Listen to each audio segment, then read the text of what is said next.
अस्सलाम वालेकुम दोस्तों, उम्मीद है आप सब ज़बरदस्त होंगे। मैं हूं शान और आप देख रहे हैं एग्रीकल्चर एंड इंफॉर्मेशन चैनल।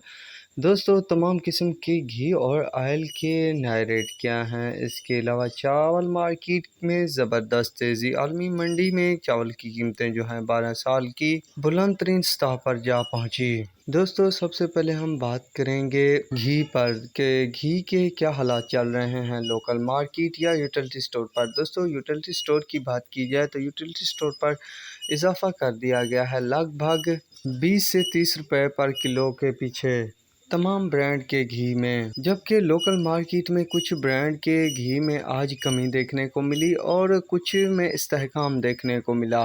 तो चलिए रेट की तरफ चलते हैं। तो शहबाज घी का अब जो रेट है 10 केजी का वो 4600 रुपये हो गया है। दाता घी का 7075 रुपये 16 केजी का रेट है। नेमत घी 7500 रुपया 16 केजी का।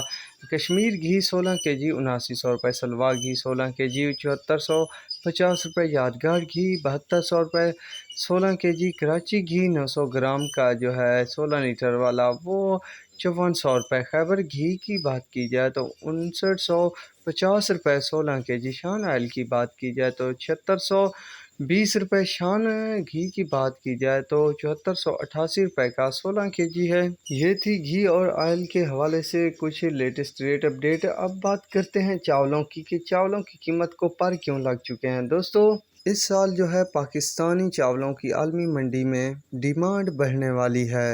लगभग 2 से 3 जहाज जो हैं वो भेज भी दिए गए हैं। इसके पीछे की वजह इंडिया ने जो चावल बाहर भेजना थे उस पर पाबंदी लगा दी है, जिसकी वजह से दोस्तों आलमी मंडी में कुछ किल्लत पैदा हो गई है, जिसकी वजह से पाकिस्तानी चावल उस किल्लत को पूरा कर रहा है, जिसके बायस कुछ कीमतों में अच्छा खासा इजाफा देखने को मिला पाकिस्तानी चावल की मार्केट में। मजीद तवक्को है कि रेट बढ़ जाएगा। अगर आलमी मंडी में रेट बढ़ा तो सही वाकई में पाकिस्तान की तमाम गल्ला मंडियों और किसानों के लिए अच्छी बात होगी, क्योंकि गल्ला मंडियों में जो है रेट फिर से बढ़ जाएगा। जिन दोस्तों ने धान लगाई है तो उनकी लॉटरी लगने वाली है। तो जो भी होगा वक्त आने पर सब सामने आ जाएगा। तो अब तक के लिए इतना ही काफ़ी है। मिलेंगे नए वीडियो और अपडेट के साथ। अल्लाह हाफिज़।